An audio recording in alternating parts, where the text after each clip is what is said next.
Ils voulaient juste protéger leur terre. Et pourtant, ils sont devenus les témoins d'un serment plus fort que la vie. La panthère mystique de Mbigou, l'ombre qui veille sur les enfants du Bwiti. Ngounié, au sud du Gabon, point début du XXe siècle.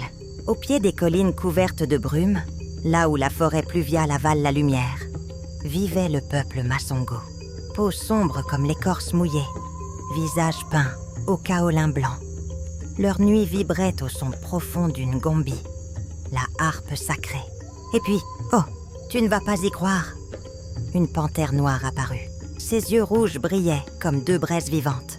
Elle traversa le village, calmement, puis disparut dans la brume.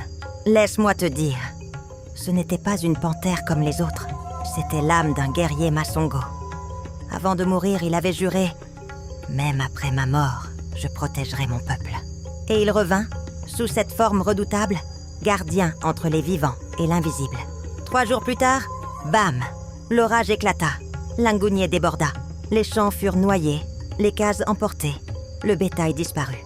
Alors les anciens dirent « Le guerrier était revenu prévenir, et personne n'a écouté. » Et les années suivantes, ce fut pareil. Vu au bord de l'Ogooué, le lendemain, les villages se disputaient. Vu près du marché, une maladie frappait la semaine suivante. Certains, curieux, osèrent la suivre. Ils croyaient qu'elle cachait un trésor, mais aucun ne revint. Et devine quoi?